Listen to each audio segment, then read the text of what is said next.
On retrouve le silence. Je vous rappelle qu'on ne s'interpelle pas des deux côtés de la Chambre. Maintenant, article 32, gardez le silence. Une seule personne a le droit de parole ici. Et je reconnais le député de Taschereau. On l'écoute.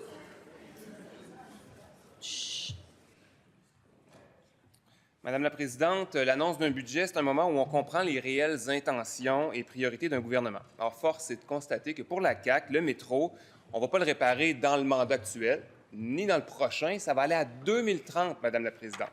La STM demandait 585 millions de dollars pour les trois prochaines années juste pour réparer le métro de Montréal. La ministre a répondu à cette demande-là en baissant le maintien d'actifs de 258 millions de dollars pour la même période. Alors, c'est très clair pour moi, la ministre des Transports est l'architecte du déclin du transport collectif dans les prochaines années. Il n'y a rien de plus simple que ça. J'ai un message pour les utilisateurs et utilisatrices des transports collectifs. La prochaine fois qu'une ligne de bus va être coupée ou réduite, la prochaine fois que la STM devra fermer en catastrophe des stations comme l'an passé, ne cherchez plus les coupables, ils sont en face. Comment la CAQ peut-elle abandonner le métro de Montréal, l'infrastructure de transport la plus achalandée au Canada? La réponse de la ministre des Transports et de la Mobilité durable.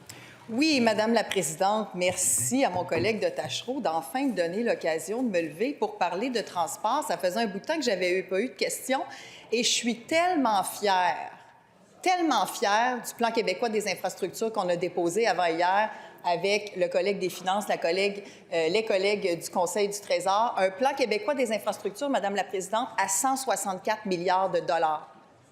Historique, inédit, jamais vu. Il n'y a jamais un gouvernement au Québec qui a investi autant dans ses infrastructures que celui formé par la Coalition Avenir Québec. Et sur ces investissements globaux en infrastructure, il n'y a jamais eu autant d'investissements en transport. Évidemment, Madame la Présidente, vous l'attendiez impatiemment.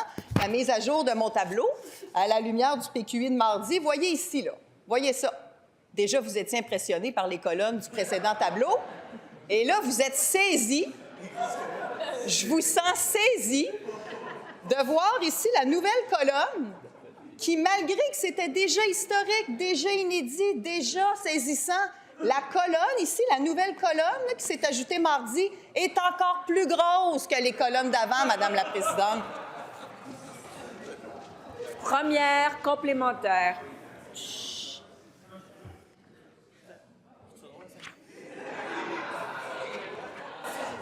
Alors, article 32, j'ai entendu un commentaire que je ne voulais pas entendre.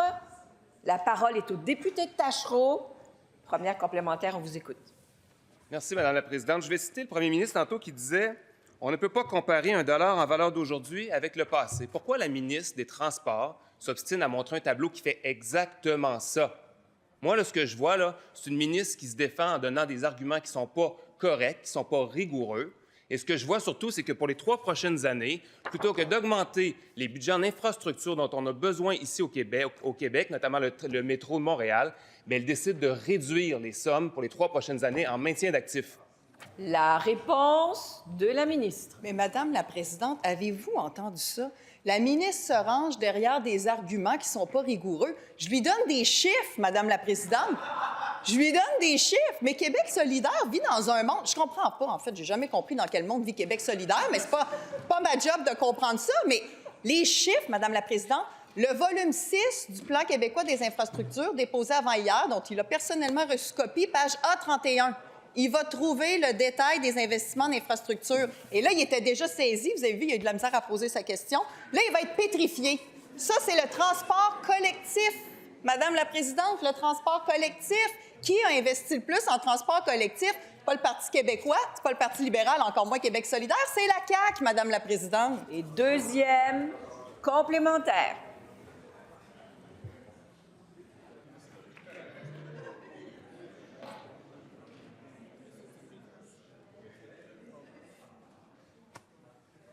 Madame la Présidente, la ministre des Transports rit en ce moment. La ministre des Transports fait un bon show, elle fait bien rire sa gang. Mais qu'est-ce qui s'est passé l'année passée? 3 stations de métro qui sont fermées. 3 stations qui ont fait que bien du monde ont dû changer leurs habitudes pour aller travailler, pour aller aux études. Moi, je trouve pas ça drôle. Moi, j'aurais aimé ça que la ministre, non seulement le jour de la fermeture, soit à Montréal, comme c'était prévu, parce qu'elle avait une conférence de presse de prévue, puis j'aurais aimé ça aussi que dans son PQI, on retrouve des sommes plus grandes pour le maintien des actifs, parce que le métro à Montréal, on en a besoin. La réponse de la ministre. Oui, bon, Madame la Présidente, sur le métro de Montréal, le maintien, l'enveloppe, d'abord, le métro de Montréal, la STM reçoit la majorité de l'enveloppe de maintien d'actifs en transport collectif, les 2/3. L'enveloppe pour le maintien des actifs du métro de Montréal a augmenté de 350 millions dans le PQI de cette année par rapport à l'année dernière. La raison pour laquelle il y a eu des fermetures malheureuses, c'est parce qu'on a financé des travaux de mise à jour puis de rénovation des stations qui nous ont permis de découvrir qu'il y a des problèmes puis de mettre à jour, parce que les libéraux n'ont jamais rien fait pour le métro de Montréal. On est en train de réaliser le prolongement de la ligne bleue du métro de Montréal et le prolongement du SRB P9 à Montréal que les libéraux n'avaient pas fait. Et nous, on est en train de le faire. Et Madame la Présidente, bien, voyez, là, transport collectif. Le PQI imaginaire de Québec solidaire, lui, on n'a pas besoin de le mettre à jour. Tout dans le transport collectif, puis on maudit les